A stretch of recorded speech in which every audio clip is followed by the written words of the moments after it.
कार्तिक मास व्रत कथा महात्म्य पहला अध्याय 1। कार्तिक मास का शास्त्रों में विशेष महत्व बताया गया है। इस महीने में जो व्यक्ति भगवान विष्णु और माता लक्ष्मी की उपासना करता है उसकी सारी इच्छाएं पूर्ण होती हैं। साथ ही कार्तिक मास में कार्तिक महात्म्य व्रत कथा का पाठ जरूर करना चाहिए। यहाँ पढ़े श्री कार्तिक महात्म्य व्रत कथा का पहला अध्याय। श्री सूत जी बोले, जब देवर्षि नारद श्री कृष्ण चंद्र जी से मंत्रणा करके चले गए तब हर्ष से गदगद होकर सत्यभामा ने अपने पति श्री कृष्ण चंद्र जी से कहा, हे स्वामिन, मैं धन्य हूँ, मेरा सफल जीवन धन्य है। मैं अपने को कृतकृत्य समझती हूँ। मेरे जन्मदाता वे माता पिता भी धन्य हैं, क्योंकि उन्होंने निःसंदेह त्रैलोक्य सुंदरी मुझ सत्यभामा को जन्म दिया है। इस सुंदरता का ही प्रभाव है कि आपकी 16,000 स्त्रियों के रहते हुए भी मैं आपको विशेष प्रिय हूँ। केवल इसी के लिए मैंने कल्पवृक्ष के साथ आदिपुरुष आपको विधिपूर्वक संकल्प कर नारद के लिए उस समय समर्पित कर दिया था, जब संसार के लोग कल्पवृक्ष का नाम तक नहीं जानते थे। वही कल्पवृक्ष उस समय से मेरे आंगन में लगा हुआ है।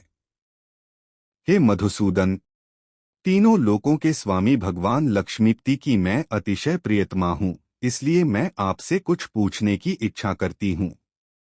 यदि आप चाहते हैं तो मेरे प्रश्न का उत्तर विस्तार पूर्वक मुझसे कहिए, जिसे सुनकर मैं अपना कल्याण करूं। मुझे वह उपाय बताइए जिससे कल्पपर्यंत भी मेरा एवं आपका वियोग कदापि न हो। श्री सूत जी ने कहा कि इस प्रकार अपनी प्रियतमा सत्यभामा की बातें सुनकर श्री कृष्ण जी मंद मंद मुस्काने लगे। सत्यभामा का हाथ अपने हाथ में लेकर हास परिहास के साथ कल्पवृक्ष के नीचे पहुंचे और उस स्थान से सब सेवकों को हटा दिया।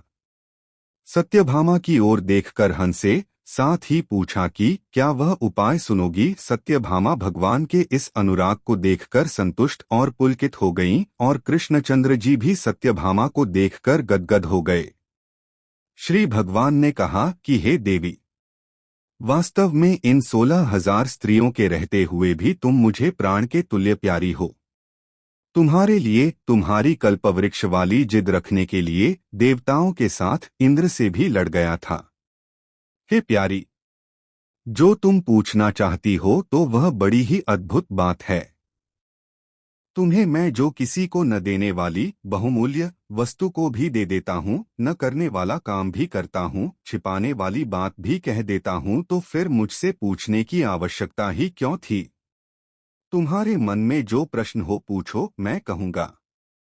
सत्यभामा ने कहा, हे नाथ, मैंने पूर्वजन्म में कौन सा दान, व्रत अथवा तपस्या की थी जिसके प्रभाव से मैं संसार में पैदा होकर भी संसार की बाधाओं से मुक्त हूँ और आपकी अर्धांगिनी हूँ।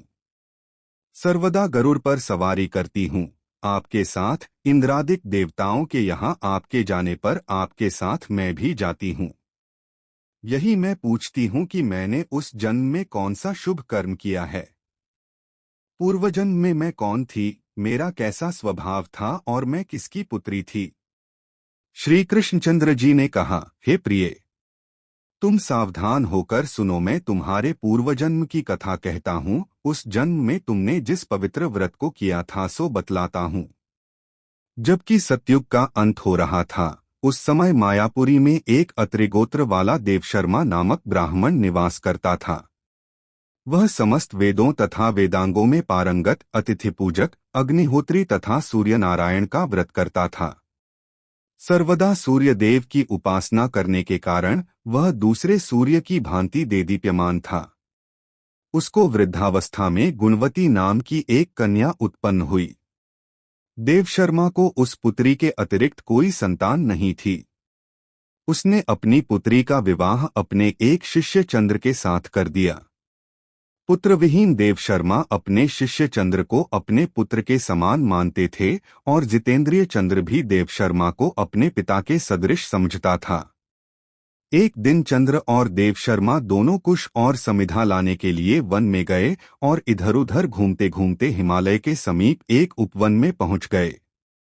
तब उन्होंने एक विकराल राक्षस को अपनी ओर आते हुए देखा। उसे देखकर ये दोनों भय से व्याकुल हो गए। शरीर के अंग शिथिल हो गए और वे भागने में असमर्थ हो गए। यमस्वरूप उस राक्षस ने उन दोनों को मार डाला। हमारे गणों ने उस क्षेत्र के प्रभाव और उन दोनों के धार्मिक स्वभाव के कारण उन दोनों को बैकुंठ धाम में पहुंचाया। जीवन भर उन दोनों ने जो सूर्यदेव का आराधन किया था, उसी से मैं उन पर बहुत प्रसन्न था। हे प्रिय, शैव सूर्योपासक, गणेश के पूजक, वैष्णव और शक्ति के पूजक, जैसे वर्षा का पानी समुद्र में गिरता है, उसी भांति ये सब अंत में मेरे ही समीप आते हैं। अकेला मैं ही नाम और क्रिया के भेद से 5 रूपों में विभक्त हूँ। जैसे किसी का नाम देवदत्त है, वही देवदत्त किसी का बाप है, किसी का पुत्र है, किसी का भाई है और किसी का भतीजा है। लेकिन वास्तव में यह देवदत्त एक ही है। अस्तु, सूर्य के समान तेजस्वी वे दोनों मेरे बैकुंठ में आकर रहने लगे। विमान पर यात्रा करते थे, उनका मेरे समान रूप था, वे मेरे ही समीप रहते थे और उनके शरीर में दिव्य चंदन लगा रहता था।